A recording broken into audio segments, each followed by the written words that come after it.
Welcome in, come meet my Bristol bro. Anything from this to that, my Bristol bro. So nice to introduce my Bristol bro. Anyone from him to her, my Bristol bro. Work with these hands, you see this hard form. Say with your chest, my pen is hardcore. Even at my desk, feel like a star-lord. And it shows how much we give it all for. Now it's time to give them all an encore. Till it's back to the drawboard. Welcome in, come meet my Bristol bro. Anything from this to that, my Bristol bro. So nice to introduce my Bristol bro. Anyone from him to her, my Bristol bro.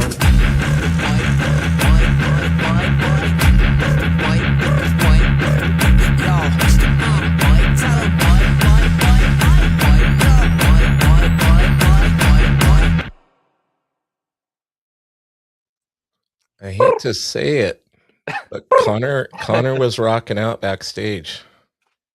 He was. I think he might fall into the he likes it camp. That makes me mad. 10 out of 10 guests approve. What's up, everybody? You are here on another Tuesday with your Bristol Bros. We're actually live this Tuesday. Sam was just, dodging tornadoes, and I was getting over being sick and everything last week. So, Sam, that's pretty crazy. That was very close, and that was where you used to live, right?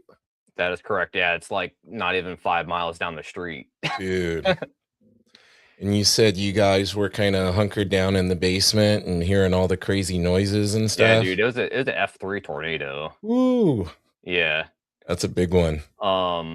Yeah, all the limbs pretty much out front on the tree just completely ripped, gone. And yeah, dude, like 5 miles down the road, it's like literal blocks just leveled. Decimated, huh? Yeah, decimated. Did your old place survive? I do not know because I did not go by it. Oh, jeez. I would like to think so, because that area didn't get hit as bad. Because the town itself is fairly large. Yeah. Like, we're talking like 200,000 plus people roughly. Okay. So it's a fairly large city, but I always heard so much about the snow from you and that kind of weather. I didn't even process the tornado. It is extreme. Well, Yeah. because we live in a valley, so it's extremely rare that there's tornadoes here. And I think that the last time that there was like a reported tornado in this area was like 50 years ago. Holy cow. Okay. Yeah. So this is not a regular occurrence. Mm-mm. Was that your first experience with that kind of weather? No. Okay. No. Yeah, when I was like a little kid, there was a tornado that went through the town that I lived. I'm originally from Ohio, and there was a tornado that rolled through there. Yeah. So. Scary stuff, man. Well, speaking of scary, this guy's artwork is scary good. We gotta bring in our guest this week. Do you wanna do the introductions of this guy?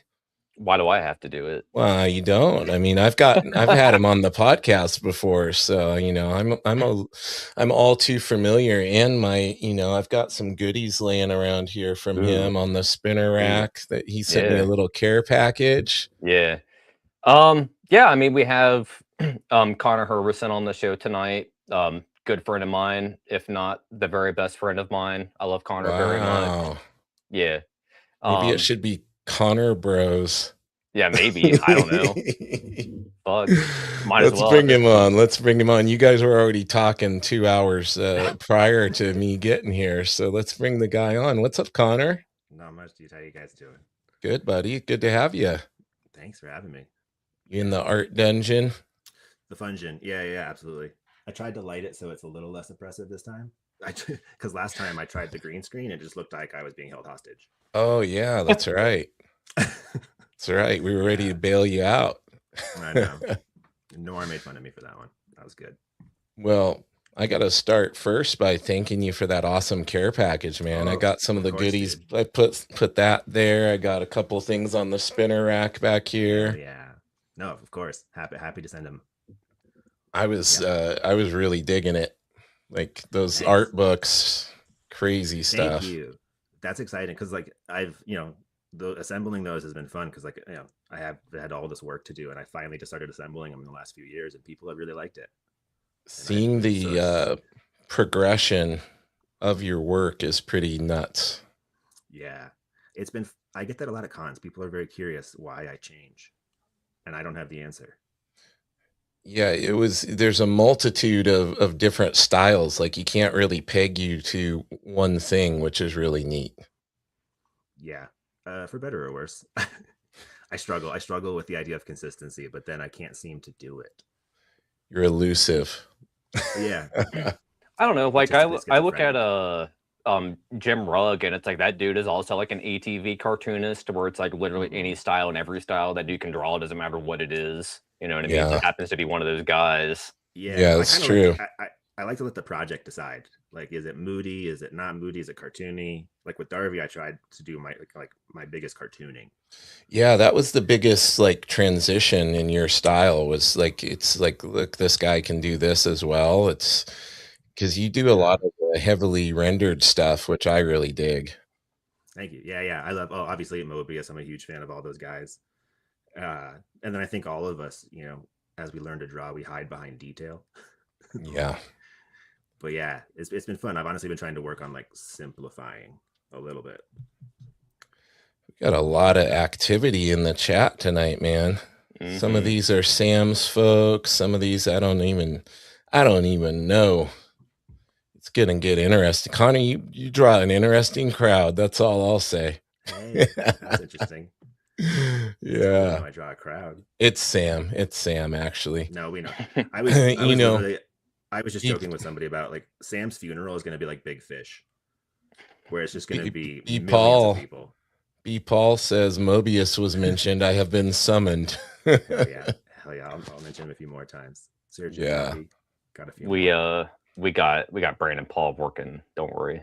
I'm scheming. Putting him to work. Well, we're scheming, I should say. Let him finish Chuck first, okay? Just let him finish that. Then you can utilize his talents. No, I'm holding him accountable.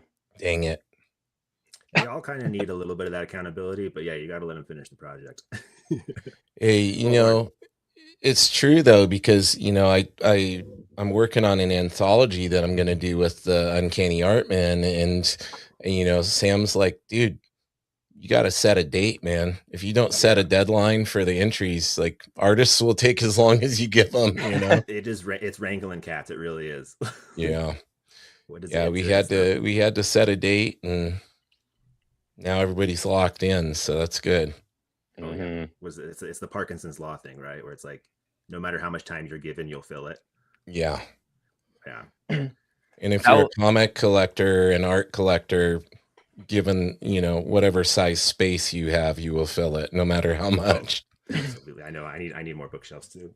Yeah, that was something that I learned doing anthologies myself, is because the first couple I would do, I was like, fuck, like, is anybody actually going to submit something for these? Like, am I going to be actually publish these? And then the last 2 days, that's when you would just get hit with just a bunch of pages, and that's when I learned my lesson. I'm like, they're gonna take their time, and at the deadline, that's when they're going to be getting art. And every time I do an anthology, that's what happens. And just last minute.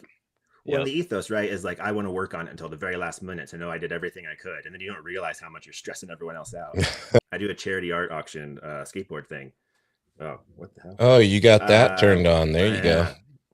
And this was the first year I ever got it done early, so I'm improving slowly. Zoe says she's going to be that person. Connor, good. Thank you for telling Connor, me. you're so quiet, dog. I need to get closer to my microphone. Oh, there we go. Is that better? I can boost you too. I can give you a little sound boost here. Here we go. I'm cranking him up, Zoe. I need to get your cool arm for my microphone. Yeah, the Rode arm. Yeah, this is I mean, at least you got an audio complaint too, Connor. Always. People are always tired of hearing me. Sam, am I still blowing your eardrums out? No. You adjusted it or what? I didn't do anything. I didn't either. I don't know. The universe has aligned. It's just really sensitive to your voice. Comedians or comic books? Sorry, I'm not bright. Chico, no problem. Comic books. I'd like to think I'm a comedian. but comic books. Yeah. I was kind of curious though, because you did get Connor's books just in general. Like you were like, holy shit. Oh yeah. Like, yeah. Yeah, I had dug some of it up. Like I scoured his Instagram and seen some things, but just me, like art books, artists, collecting their art in a sketchbook type of format like that. That's my jam. So I was just pouring over that stuff. I appreciate it. I mean, that's what I always buy at cons too. So like it almost feels like, I don't know if narcissistic to make your own, but it is so rewarding when people actually like it, because you're like, oh, you actually do want this glimpse into my nonsense.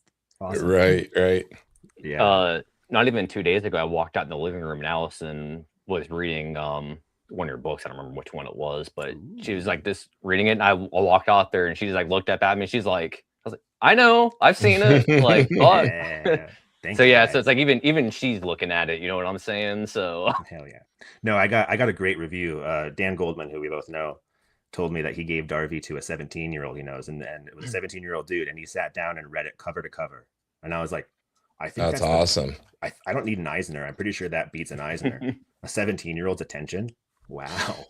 Well, your writing is really good too. I mean, your art's awesome, but I mean, the writing, that's like the frosting on the cake right there. So thank you. Has that always been kind of running in parallel? Were you always coming up with your ideas and yeah, well, yeah, absolutely. Like as long as I can remember, I've wanted to make fiction stories, whether it was playing with my Legos or whatever. I was always doing some nonsense. So yeah, I think it's just in tandem of like my sisters would buy me how to write sci-fi books. I would try to read everything I could. I would take creative writing.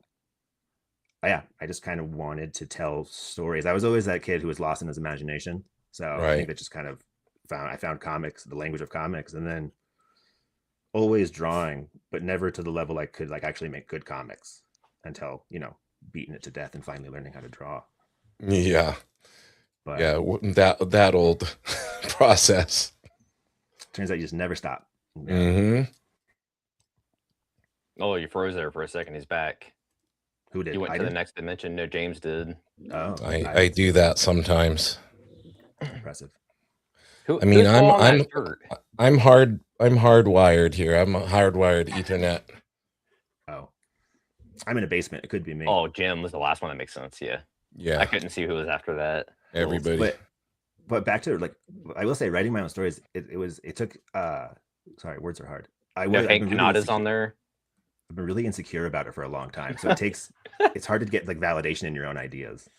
Yeah. That makes sense. But yeah, and like I've got sketchbooks just full of. I was showing Sam some of these earlier. But dude, this dude's fucking sketchbooks are nuts. They're just finished comics. Well, no. Yeah. So like I was getting insecure about what my next project needed to be. So I was like, I just need to start drawing pages and just shake it out of my system. So I just started drawing. Oh yeah. What I think the vibe of this next comic I want to do. Sam's not wrong. It basically is a finished comic. Thank you. Yeah. Look at that. Trying out sequences. Air quote sketchbook. Air quotes. Well, one of my biggest influences back in the day was James Jean, and if you ever saw his sketchbooks, those things are nuts. Yeah. But then like I've had the sequence in my head for a while, trying to see if I can make it work. This is my favorite one. Bro, just scan those in and publish it. I know. For real though. They're not quite what I want them to be yet, but yeah, it's the idea is working slowly. I mean, Stephen Bissett said the same thing about Tyrant, and he just made $130,000 on Kickstarter for a book that he said wasn't finished either. So you do with that what you will. Well, I'm not him yet, but when I get to this level, maybe. Yet. Yeah. And then I've got some fun character designs for some nonsense coming up. Like, it's impressive the amount of detail you're getting in. Thank you. Yeah. I joke I'm a victim to the detail. I can't help it. Yeah. Okay. Paul says writing is definitely the tough part, and he says, "Hold up, was that a warp speed opossum?" Kinda. Honestly, not quite a possum, but I was imagining these like peacock bird monsters, and then when he started going really fast, that does look like a possum. Oh, it does. Yeah, I see it. I see it now. Well, that's a freebie from Beefall. Make sure you put in a possum. Warp Speed Possum is my new character. Warp Speed Possum. That's the new Absolute Batman. Warp Speed Possum. Could be. It sounds like a Chuck Maxwell villain. Yeah. Sidekick or something. Free ideas for Brandon. He's going to incorporate it in right away. Yeah, no, he should make Warp Speed Possum. Yeah. Issue 3, Chuck Maxwell 3. So one of the things I wanted to, I guess, I mean, we've talked about it many times, Connor, but just for do it. The audience in Do general, it, Brandon. our mutual love for the Powerpuff Girls. What is it about the Powerpuff Girls in general that you have such like an affinity for? I think it was them, and then also like well-written female heroes from that time too, just because I'm, it's not no secret, I'm a sensitive little boy. And so like connecting with those characters that were able to be sensitive, but also the badasses. And then also just Powerpuff Girls was just so fun. And then I have 2 older twin sisters. And so I've always been kind of the third sister. And so part of my identification with the Powerpuff Girls was that, but then also just, I don't know, their stories were so fun. Their villains were so great. I love, as an adult, I've been able to reflect on like, I love how much oftentimes the villain was their own prejudice. Like they would learn to like do things. I don't know. I was just obsessed with it. Sounds like it's a pretty deep show. Like I'm familiar with who they are, but I've never delved into it. So it sounds like there's a lot of stuff there under the surface for people to pick up on. Well, it was fun. You had 3 different personalities you could latch on to. Every group of friends had their like, who's the Bubbles, who's the Blossom, who's the Buttercup. Secret is I'm probably Bubbles, to be honest. But yeah, like I don't know. Like I even have like a 3rd grade journal where I wrote about how much I love PPG. I just was obsessed with it. I think to me it's very. That was like an introduction to Japanese monsters and kaiju and stuff. Yeah, that's what I was about to say. It's like very manga anime because there is like kaiju monsters in there, and they get in like 2nd or 3rd episode. They have like a fucking Powerpuff Girls mech suit. Oh, okay. You know what I mean? So it's like, yeah, dude, James, dude, it's incredible. I think it's on Tubi for free right now. I'll check it out. Yeah, dude, check it out, dude. It's awesome. It's aged really well. The original series has. Yeah. We rewatched it like 2 years ago. Same with like the original Dexter's Lab seasons. Those are pretty great. Anything Gendy Tartakovsky or any of his like proteges like Craig McCracken or those guys touched is gold. He's got that new cartoon coming out, right? There's more Primal coming out, and then he's doing Conan. What are you talking about? That's what it is. Conan. He's doing Conan. Yeah, it's gonna be sick. It's gonna be real good. Conan, yeah. Speaking my language there. Did you see Primal? I haven't. I saw like a bunch of stuff from it because all my buddies were sending it to me, but yeah, I got to check it out. I heard it's amazing. It's incredible. It really is. Brandon Paul even saying Primal was sick. It's so good. Like it's the Paul. The way they're able to tell a relationship with no dialogue is just, it's so good. Like a caveman and a T-Rex have more intimacy than you'll see in most relationships. So I have homework. I've got to get on Powerpuff Girls, and I got to watch that. Yes, sir. A good time. That's a good double feature. Zoe seconds that. She says Primal is so good. One day I'll finish it. Same. I haven't watched season 2 yet. But dude, just like out of some of those cartoons though, from like the cartoon era, dude, Johnny Bravo is probably the weakest one out of all of them. I bought it on DVD and I tried to go back and watch it. It's like, oof, it's rough. Well, was Johnny Bravo ever full episodes? I feel like they were always just like these short little interstitials. They had two full seasons. The first season was very adult, and like he's basically just like sexually assaulting and harassing women every episode. And then the second season, it's the animation style kind of changed. And they did a little more cartoony because I believe Seth MacFarlane, a Family Guy, was the animation director, I believe, on the first season. Oh, okay. And then he left. Part of it. Yeah. That makes sense. So like that makes sense. He worked on Cow and Chicken and like Two Stupid Dogs and all that stuff. There is a Family Guy pilot that he made while he was working at Hanna-Barbera during that time. You can find it on YouTube. It's wild, actually. I think I've seen it where like it like glitches out, like the TV like freaks out and stuff. Yeah, it's fun. He went to RISD, so like I had to know about Seth MacFarlane's education because I also went to RISD. Yeah. Live action movies, I don't know, but Ted was okay. I don't remember Ted much. It was all right. First one. Yeah, I was gonna say they got like TV show and stuff now. Yeah, I didn't even know about that. Yeah, they're still going. Family Guy's still going too, right? I think. Well, I don't know. I haven't watched it. Lost track. Yeah, 2 decades. Of his shows, I thought American Dad was the best one. Yeah, that was fun. Yeah. Yeah, he did that. Fuck, what was it called? That sci-fi. There's a lot of people that like. There's a lot of people that like that one. Yeah. I heard that one's pretty good. I only watched the first episode. It's almost like you're busy drawing. Well, yeah, I'm bad at TV shows too, because like you have to keep up. Like I'm a binger. Give me like a series of a movie series, and I'll just crush it. But a show like The Return, episode after episode, I'm just so ADHD, I fall off of stuff. Unless I can binge all of it in like 2 days. Are you a person that goes back and just kind of watches their favorites over and over again? I do a lot. I like to make time for new stuff, but more and more it's been, especially while drawing, right? Like, it's nice when you're drawing, if you already know what's up. Yeah. You don't have to pay attention. I love putting on the schlocky horror movies where you really don't have to pay attention except for those few moments where things are fun or something's cool. Yeah. But mostly music. I'm most efficient to music. I mean, everything but hip hop, apparently. I just never got into it. I was joking with Sam that like he was showing me some stuff, and I was joking with him. I was like, I just feel like I'm such a white kid. I just feel so disingenuous trying to engage with a lot of hip hop stuff because it's just not me. And like, not that that's bad. I need an education. You're gonna learn today, boy. Yeah.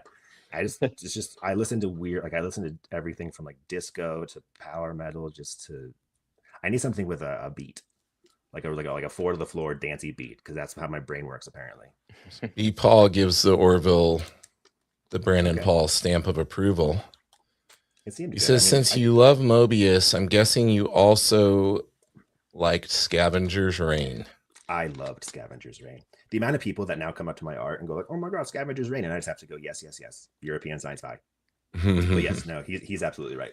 Scavenger's Reign was incredible. I'm so bummed. No idea what that is. 2. I don't either. Yeah. Oh, you guys. Okay. Homework for you guys. Scavenger's Reign. It was a Netflix animated show. Only got 1 season, but it's incredible. It's your best, like trippy Euro sci-fi fun. It's gorgeous. Yeah. They made a really cool trailer trying to get interest for season 2. They just couldn't get the funding.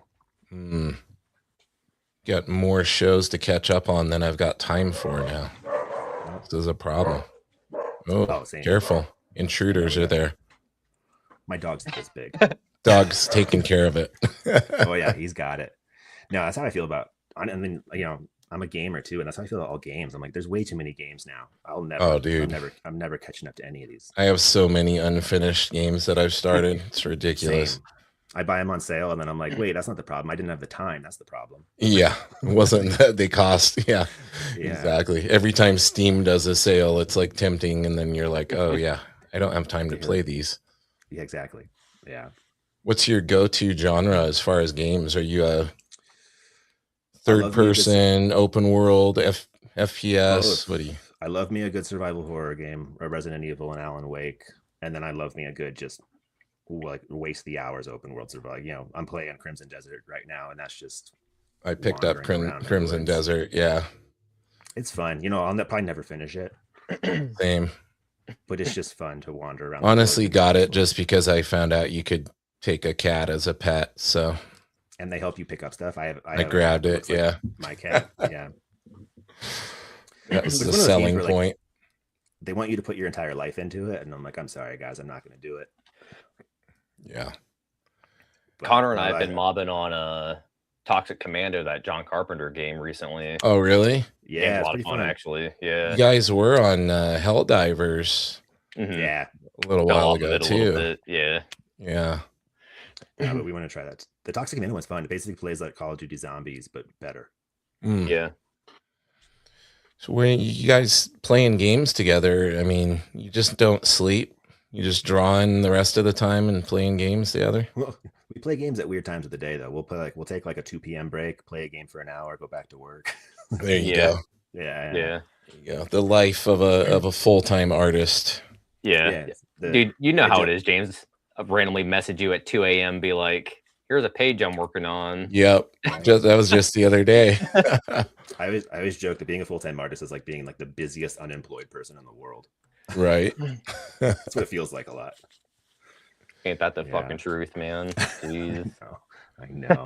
So many things to do and none of them make money. We know some of your go-to like artists that inspire you. Do you have anybody that you've been looking at currently, like any modern artists that you're really digging? Oh God, I mean, yeah, the list goes on. I mean, besides the cliches, the James Herons and the Danny Warren Johnsons. Let me try to think for a second. Honestly, kind of speaking to the simplification, I've kind of become a bigger fan of Derek Loffman's more recently. One, because I've met him and know him now. He's awesome, yeah.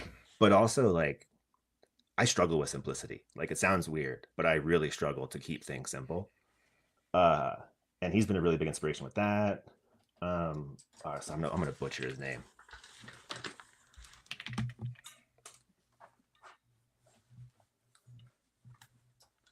Like, his Instagram was Oh No Tig.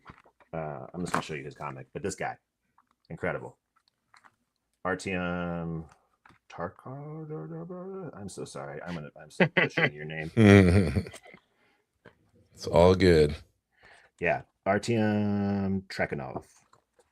But like his stuff's incredible. Like you've probably seen some of it. Like, oh yeah. So like I don't know, kind of like I go back and forth, but lately I've kind of been on an indie comics kick. Thankfully a little bit to Sam, but like discovering guys like Marty Keene and like finally reading bootleg Spider-Man and just kind of discovering the joy of what's the word? Like not looser styles, but I guess looser styles of comics. Yeah, Sam will do that to you. He sure does. And then I've been going a little towards manga lately,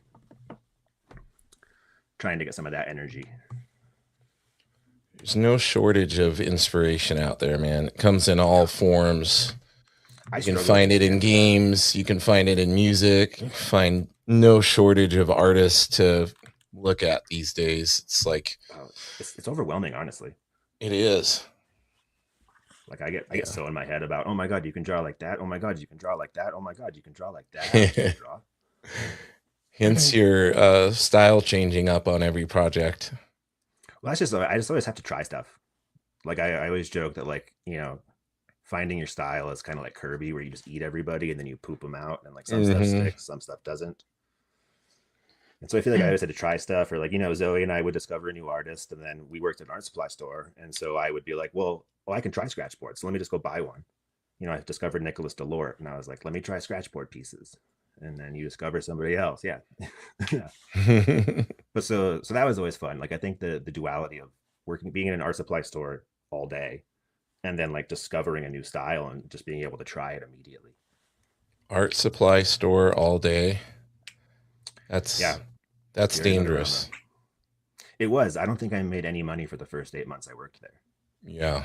Because we got a discount. It was. Yeah, I would be stocking up. That's why they only hire artists. Did they have Zipatone? Because Sam would be down. No, we weren't. Unfortunately, we struggled to get some of the good Japanese stuff. Yeah. I did tailor a lot of the indie section.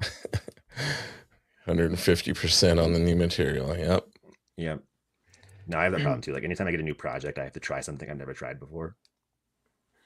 So like I got when I first started comics, I was it was something that I guess like I really had a hard time with, and it really just comes down to like being comfortable with your ability with like trying new things.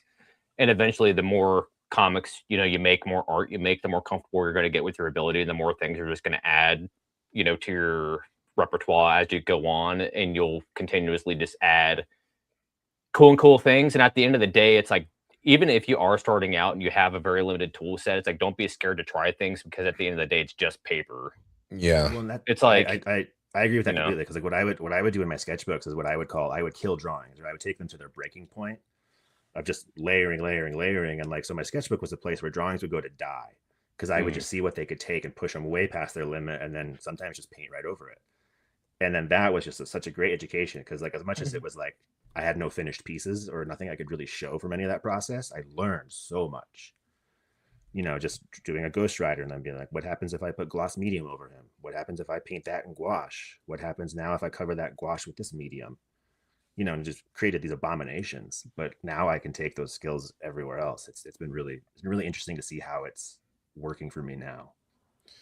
Did you guys have a chance to watch Daniel Warren Johnson on West Coast Dave's podcast? A little bit, yeah. Talking about that weird paper he used and having to cut out because the one wouldn't take the ink, and oh no, I didn't. Sound like a crazy process, yeah. But I've lived that experience of paper, like people, especially at cons, like doing like in-show conventions, people want you to draw on stuff that they're like, oh, I thought glossy would work for pens, and you're like, why would you think that? Yeah, Zoe, what was that paper? Yeah, stone paper. Yeah, he was using stone paper, but it wouldn't good for, I guess it doesn't take ink or whatever, and so he would anything inked he would have to cut out, and but he liked the look it gave the other stuff, because there was a fad that came back. Like working at the art supply store was fun because there were fads, right? Like we had to endure the adult coloring book phase. But then a few years ago was the stone paper phase. The stone paper phase came back, because I remember it from high school, and that was like a big like whoa.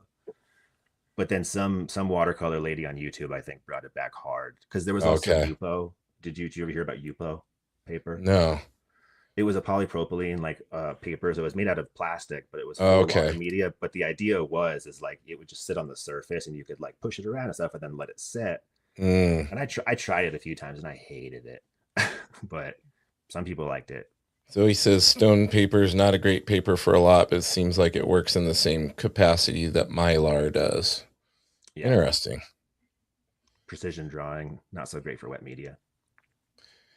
Yeah, DWJ, man, making more work for himself.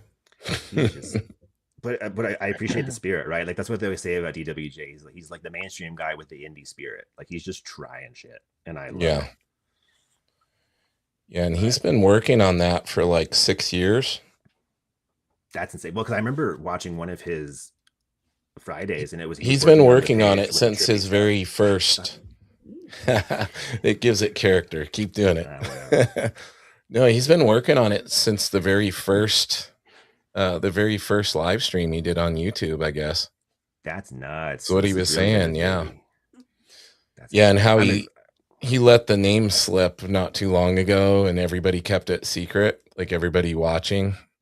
And he's like, I effed up. Don't say anything, guys. And nobody did. So that's pretty cool. He's got a loyal fan base. It's so impressive that he can keep it under wraps, because the second I have an idea, I feel like I have to tell everyone to validate that it's a good idea. And then I'm like, oh, I just spoiled everything for you. I'm sorry. Right. But no, his books are just like, yeah. Zoe and I literally made bracelets that were WWDWJD. We didn't get a chance to give it to him at Heroes Con because his line was nuts. Oh, it had to be insane, yeah. Dude, it was insane. We were like, Zoe and I were literally standing 10 feet from him, but just had no way to connect with him because of the environment. Heroes was Sam's told me some stories, yes. Dude, I've never been to a show like that, and I've never been around comics collectors of that level. And it was like being in a tank with piranhas. Oh wow, okay. It was crazy. What was different about the collectors? Just how rabid they are with what they wanted to get, how they wanted to get there, who they were trying to get. Like fan expos and other cons, people are a lot more lackadaisical, I think, with their perusing. But like Heroes was like everyone was on a mission. Every dude had one of those like little boxes on wheels because they were asking Eric and Eddie to probably resellers. Yeah, probably slapping those up on eBay that night. Yeah, it was a little rabid. I found some of it a little gross, but Zoe says you guys were 3 feet and 1,000 miles away from literally. The silver lining of us not being able to talk to him though was we got to talk to Jeffrey Allen Love, and he was wonderful. Oh, cool. He's really cool. That's awesome. Yeah, and then James Heron was literally to his right, but we had no chance to talk to him either because just people were just monopolizing time, and then like his binder finally opened up, and I was about to go to it, and then someone else was just like, wow. Like, dude, how stoked are you for this demon project that he's on? I am stoked, but I have to be honest, like I'm not a true, like I'm a new Etrigan fan. I don't know much about the character, but I am just any new James Harren I will throw money at. So I'm excited to this to be like my first entry into the character. Yeah, it'll probably be a new take. Dude, you didn't even do anything, and it gave the thumbs up. Like, is it like this much of a thumb? You thought about it, and it did it. Subconscious. No, it won't do it when you're actually doing it, but when you like do this, it thinks you're. No, I don't. I'm gonna make something bad happen. Not gonna work. Computer's gonna reboot.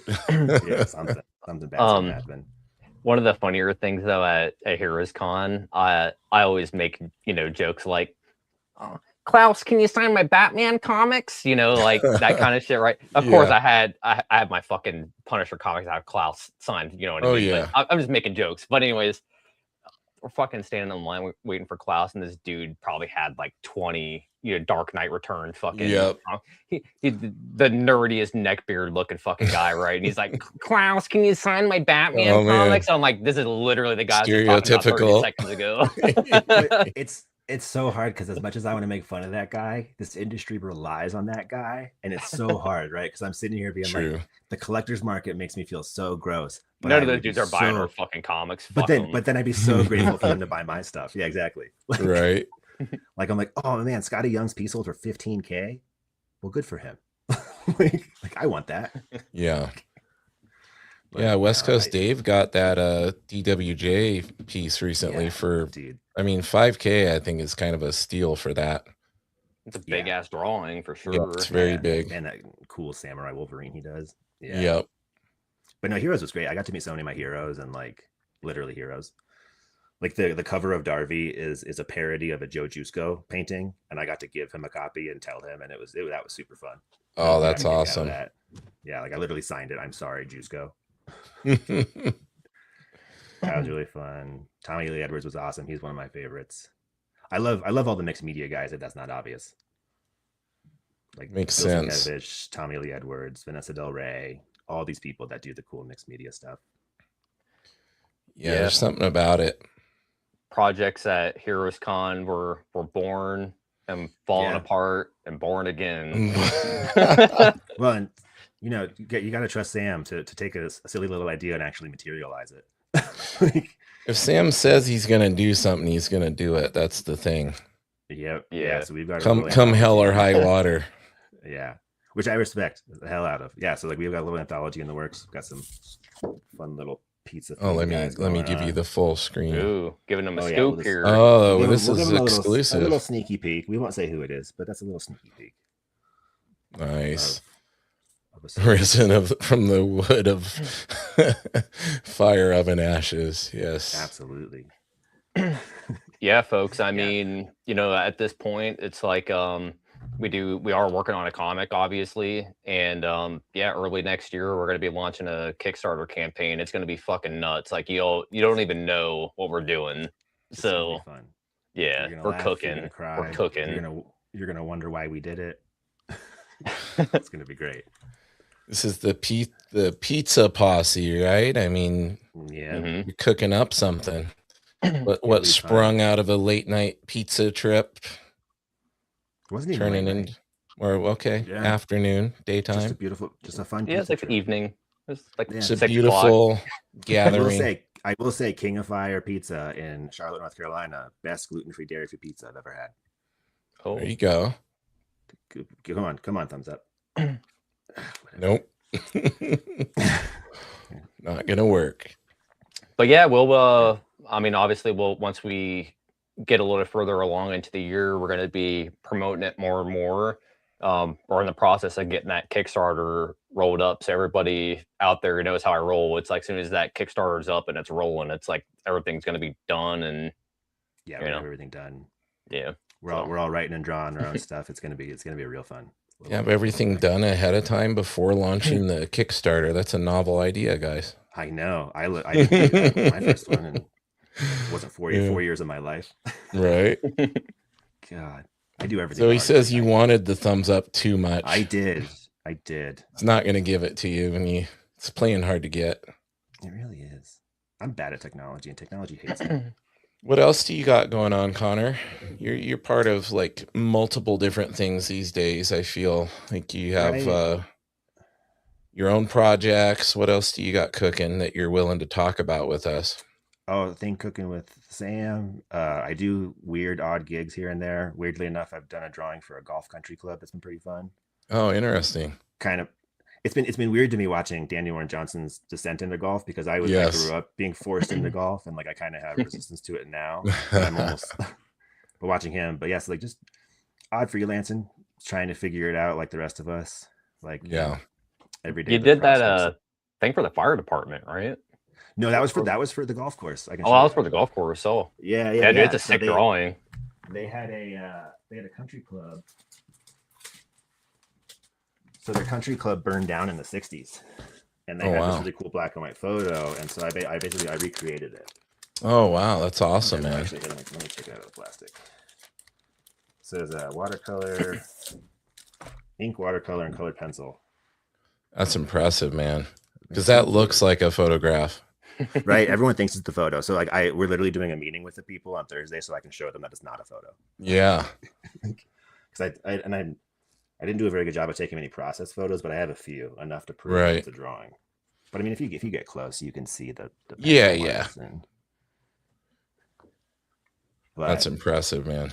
So that's one of the fun little gigs, and hopefully those gigs can help fund my fun little indie comics. Can you focus? There we go. Brandon says, "Dude, that's wild." Oh, thanks, man. Doesn't want my art. How do I get this to focus? There we go. Sort of. Am I focused? Sort of. First the thumbs up. There you go. There we go. First the thumbs up. Now this. One of the first artists that I really wanted to be back in the day was Chris Van Allsburg, the guy who drew Jumanji and the Polar Express. And he is just a master of values, and so I studied the hell out of him. But then I didn't want to draw children's books. Right. Because then after that, I discovered, I think it was right after that I discovered Hellboy. And then that was it. Once I found Hellboy, it was like, this is what I want to do. Yeah. Yeah, Magnola, I think we talked about it when you were on probably Nerdy Musings. Just it came up, and talking about how he does his lighting and spots his blacks, and just the world he was able to create, like where he could weave so easily into folklore and then have his own stories, and it was so fun.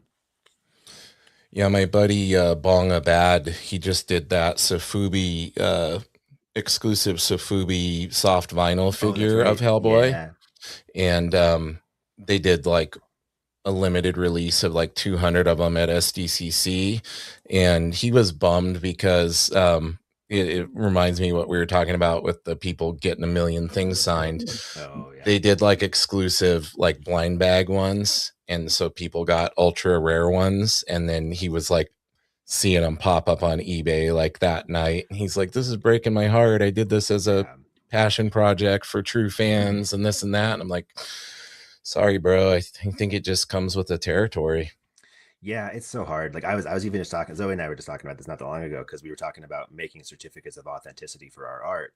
And we were like, well, it kind of feels a little pretentious to get ahead of it. And so I was like, gonna maybe wait until I saw my work enter the resellers market.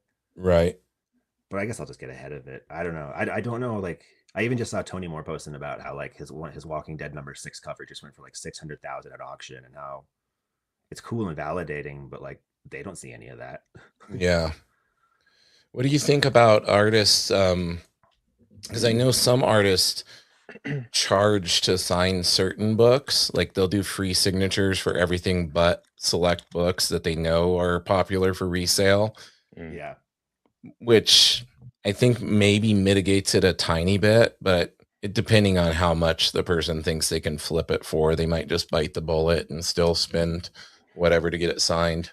Right. I know Liefeld does that with New Mutants 87 and 98. Like he'll sign anything but those two for free. That's fun. Yeah, Interesting. I always think everyone should give one for free because sometimes I get a little frustrated because like I'm not like a collector. I choose my personal favorite and I get that one signed for me. Right. And sometimes I get a little upset that I still have to pay for that. Where it's like I'm not, but I totally get why they do it. Like I like the guys who have the model where it's like a certain amount for free and then they start charging. Because if you're gonna ask me to sign, if you're gonna sit there and sign 20 comics, that's essentially a commission. Like if you're coming up with a rolling, you got a rolling suitcase full of everything you want signed. Yeah, I totally get it. I've met a lot of artists who have a great ethos, like David Barron. Refuses to charge. He makes that part of his business model. That's important to his ethos, which I totally respect. I think it just depends on everybody. I would love to get to a place where I could, like once I'm there, I think I'll have more opinions on it, but I have yet to be in that position. Yeah. I just get upset when I just want like my own little personal copy signed and I still have to pay for that. Yeah, totally. But because you're doing it for the right reasons. Yeah, I just want to look at it. Like literally, like I don't know if you can tell behind me, but there's a headlopper piece up there. Oh yeah. And what that is I had the original headlopper shirt, and then I wore it so long it finally was fading, and I just wanted to preserve it. So I had Ashley McLean sign it at Heroes, and then I just stretched it around stretcher bars. There you go. And so it's like I don't know, I just like them as personal keepsakes for me. Yeah. But like I was saying, I struggle with understanding the collector's market as much as they are a part of our lives in this industry. But I don't know, like I wouldn't worry too much, like at least personally, I don't give a rat's ass about like what happens on the reseller market with my stuff after the fact. Yeah. Because I mean, it's like if you get too wrapped up into that kind of stuff, it's like I feel like you're kind of you're kind of like screwing yourself out of money in the long run because you're hoping for something that might not even happen. If you have the opportunity to sell it now, you might as well. We were talking about this before, though, but it's that fun silver lining of finding your self-respect of what is actually worth your quality or like the hours you put in. Because like I sold, not to be too bragging, but I sold my first painting for $1,000 at Fan Expo to an awesome dude, Michael Garcia, wonderful human. He'd wanted it forever, but it was one of those pieces I couldn't let go because I worked like so hard on it. It was like I was really trying to imitate Simone Bianchi and like Tommy Lee Edwards, and Sean Crystal even inspired the piece. And so it's that hard, like where like I have to fight that impulse of just giving my stuff away because I get so anxious charging for it. Yeah. And so it is that weird line of finding the proper way to engage with your community and respect what they have, but then also being like, no, I need to survive to keep doing this. But I don't know. But Sam, I'm like you. I haven't seen my work go to the resellers market. I'm not really worried about it. Most of my people who buy my stuff really wanted it. The thing too that I'm kind of curious because like you really don't see this in comics, but like in other memorabilia, like especially like sports and whatnot, you'll see it a lot. Or maybe like I don't know, the Beatles, for instance. Let's just say it's like Paul McCartney has signed 10,000 items, over his lifetime because everybody that walks up to him, he signs it. But John Lennon only has, 5,000 signatures out in the wild. So it's like if you're scarce, obviously he died, but that's not what I'm saying. But it's like if you're more scarce with your signatures, the reseller value is only going to be higher because the scarcity of your autograph. Yeah. So it's like if you're charging for it, it's like, are you adding value to it, or are you still lessening it because you're still adding a signature out into the world? You know what I mean? So it's like, yeah, totally. I'm still working on the idea. Like I never assume people want me to sign my books. I'm like, oh, you want me to draw on this? Why? I'm ruining it. And so like, I'm still just so chuffed at the idea that people want me to sign stuff. So the idea of then charging money for it, I'd be like, why would I do that? But again, I've never been asked to sign 20 books at once. When I get there, I'll probably have a different opinion. Yeah, you might have a little different perspective on it, or maybe not. Like, who knows? Or I'll be different. I mean, I also I don't know. I try really hard to be open and kind and like friends with like approachable with fan bases, and I feel like some of that stuff alienates people, and so I'm not going to do that until it becomes something I have to do, whether to protect myself, protect my time, because I understand like what those guys are doing is they're protecting their time. Yeah. Especially if they have signing times. Like we saw Scotty Young's line at Heroes. Like the dude gets no breaks when he's there, so of course he has to limit when he's there. And so I don't know. He always has a line. Like DWJ always has a crazy line. Jim Lee, J. Scott Campbell. Like those are. I was near Jim Lee at one fan expo, and his line was like blocked my table, and I was just like, of course they put me near Jim Lee. Yeah. But yeah, but I don't know. Like again, grass is always greener, because I would love to be The that man has the line. The big man's in the Hey. house. What's up, What is up, Yev? sir? The Yevgeny. Now, who's the tallest out of all three of you? That's the question. Yev by a mile. Yeah. What is he, like 6'7"? It's like 6'10". That's disgusting. Yeah. Where you falling? I'm like just under 6'4". I'm like 6'3". All right. Yeah. So you and I are. Yeah, I'm 6'5". So we're right around. Yeah. Yeah. Yev makes us look tiny. How do you find pants, dude? I can't find pants. It's tough. Jeans were always the really hard thing to find. Jeans that were long enough. Plus, I have big legs, so it's like long and ones that fit my legs were always crazy. Yeah, I'm all legs. My body type is Jack Skellington. Yeah, I'm short torso. It's funny. I'm shorter than my wife when we're sitting down. Same. And then I stand up. People are like, "Whoa!" I'm the exact same. P. Paul says one day I'll sell some original art dude, there's already interest in it. Weren't we trying to buy some from you, Brandon? But I still need to buy that, actually. Yeah. But I also respect what Brandon's doing, because like I have a bunch of originals from my first comic, Rajik's Demons, like my first real comic. That's but I got to a place where what I was charging for them, I decided that the dollar amount I would get for those pages was not worth how much they meant to me for what that comic was to me on my comic book journey. So I've since retired those pages from being for sale. The only one I've ever actually sold, I sold to Jeff Lemire, which I was like, sweet. That's awesome. I sold it to him for $40. and then after he bought it, he told me it was too cheap. Yep. But I'm so proud that he has that page. But yeah, I retired that comic from selling those pages, because as much as people like them, they almost mean more to me than, I'd probably get at the most 300 for some of the better pages. Yeah. And so I'm like, I'd rather just keep them. And then if Rajik ever turns into a thing, because Sean Murphy had a great quote about manufacturing your own scarcity and sitting on some of your best stuff for when you can no longer draw. Yep. And so I kind of adhere to that model, where I'm like, that's a really personal comic to me, and if it ever gets to the place where people want it, I'll release it then. Yeah. But for now it's mine. Yeah, that's what Otley's doing with Battle Beast right now. He's not selling any of that original art, and he very rarely lets any of the Invincible stuff he has left go. I think he took some to SDCC, and that was like everybody was freaking out. That's so cool. I mean, it's awesome he can do that, because for a lot of us, I feel like I was joking with Mark Chiarello about this, where I spent so long trying to get good, I forgot what I was doing in this industry. I was just trying to get good enough to where someone would take care of me, but that never happened. And so now it's like, oh wait, how do I actually navigate? And being able to afford keeping your art is an interesting place to be too. Very well. It doesn't hurt to have the Invincible animated series and stuff. That's the powerhouse of that behind you. Yeah, they never would have imagined, because I remember buying pages from him of Invincible back in the early 2000s, and that's right, because you knew him forever ago. Yeah, and you could get a wonderful page for $200. He even did. I have a couple that say free on them, because if you bought one, he would give you a free page.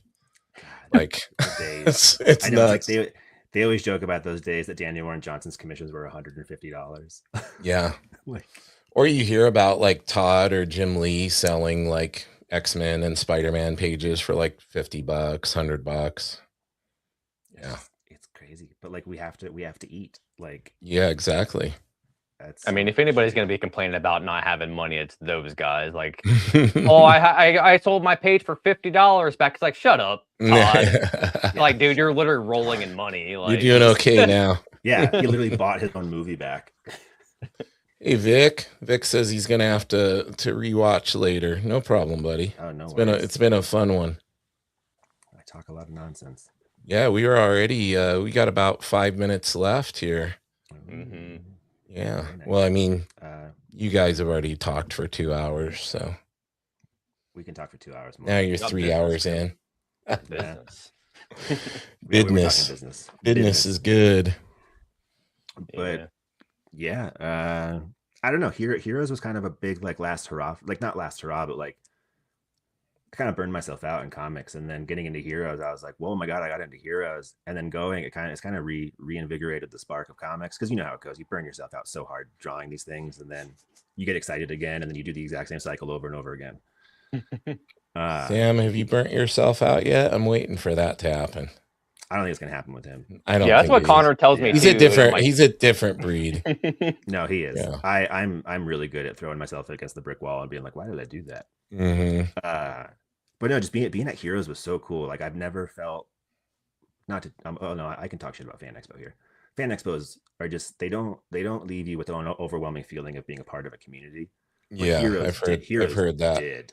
Heroes was wonderful. Like Heroes, like, you know, as much as like we didn't sell shit, I've never felt more artistically validated than being at Heroes. Like it was just so cool, showing my work to everybody, talking to everybody. I don't know. It was just a different animal. Like I'm so excited to do it again. I just have to prepare. Big boy's getting burned out. Yeah, it's hard. You got like 12 different projects going on right now, Yev, and all the covers and stuff. And he's working on his personal projects, and yeah. But then if we all try to take a break, we feel like we're doing nothing. Yeah, exactly. Zoe says an absolute roller coaster of emotions, but so good to connect with people. It really was. It was also nice to talk about it afterwards and get some nice validation from friends like Jorge Corona and guys of like where it was like, oh no, that's just the Heroes Con experience. Yeah, Jorge's awesome. I've been wanting to get him on the podcast. I really enjoy any interview I see with him. Oh, dude, he's one of the nicest dudes ever. He's so cool. He's way too nice for how good he is. Like he's crazy good. That Lobo stuff is amazing. Oh, it's amazing. It's one of the, like, I have 2 comics on my pull list right now, and it's Lobo and Dork. Yep. Yeah, and Brett, that's another like super nice guy. He was wonderful. I met him at Fan Expo Denver. Yeah. He's so cool. My boy Bean. The Bean. He kept joking about how no one cared about him until Dork. I don't know, dude. Ride that wave. That guy's had like the craziest career too. Like if you go into the Jim Henson place, he's got a whole thing dedicated to him for all the puppets he's designed and stuff. That's so cool. Yeah. Another dude. And he was heavily involved with MST3K, and that's the coolest. Crash Bandicoot. Crash Bandicoot. Yeah. Mm-hmm. Crash Bandicoot. Yeah, I saw Crazy. MST3K live. Yeah, he said the last thing he did for them, for MST3K, they were like asking him what he wanted to be paid or whatever. He's like, "Oh, you could just give me one of the props." So he has the crow. He got crow. Nice. Yeah. I don't know. I would have gotten Tom Servo probably. I think he has the crow. Now I'm gonna have to go back and watch. It's weird when I'm interviewing people. Like I don't always process because I'm so focused on what we're talking about. Yeah, he has one of them. He has one that any of us would probably kill to have.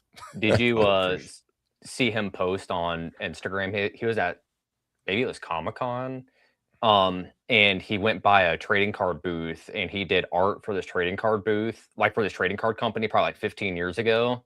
Oh wow! And they're still using his art on their cards, and they were advertising like the author of, you know, the creator of Dork or whatever to like try to sell their cards, and he was like at their booth taking a picture of it. Like he was like, as a lesson, like make sure you own your art, like what he's saying it. But he was like, what are you gonna do, you know? But it's like Connor said, you gotta make it, gotta make money.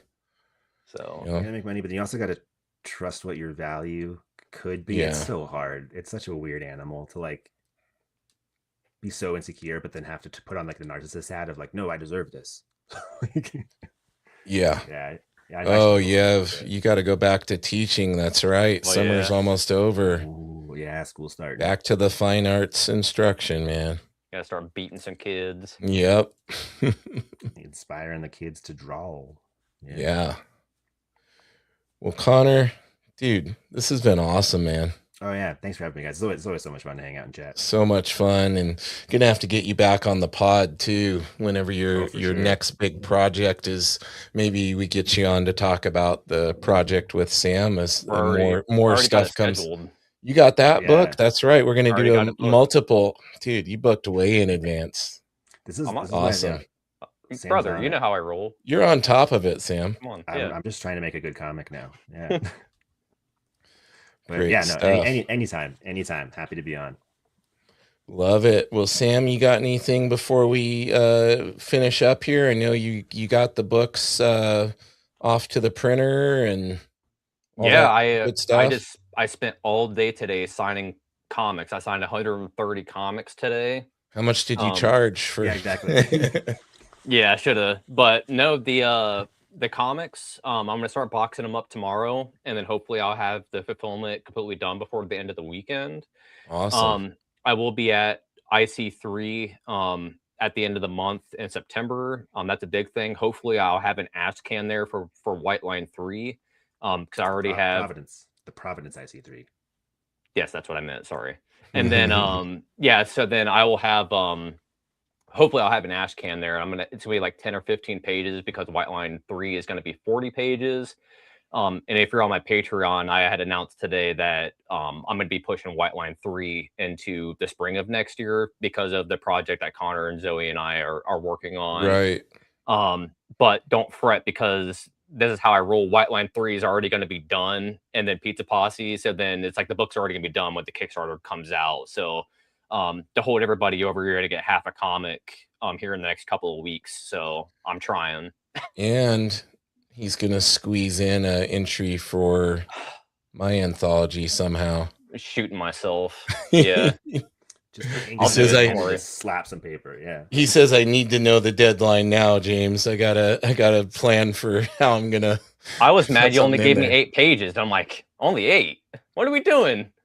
I need 12 at least. I had to make it real. I had to make it feasible for Yevgeny and those guys that are working on a million different other things. Well, they don't have to make 10. They can be cowards and do their 8. Oh, yeah, you hear that? Yeah. Hey, some of us put more detail into our pages than. Ooh, here we go. And on that note, let's shut it down, guys. Awesome. Well, thank you again, Connor. It's always great to catch up with you. Thanks again for the care package. Absolutely, dude. I'm glad you liked it. All right. Sam, always good to see you, brother. Yes, all right, guys. Thanks to everybody who hung out with us. Tune in next week. Who we got on next week, Sam? David Omar Lopez. He has a Kickstarter up, 3 Planes. It's in like the last week, so it'll be like the last day when he's on with us. So. Oh, look at the flex from Yev. Considering I drew an entire page in 1.5 hours, I guess I can. Yeah, if I'm going to be flexing on anybody, Yev should be the last person.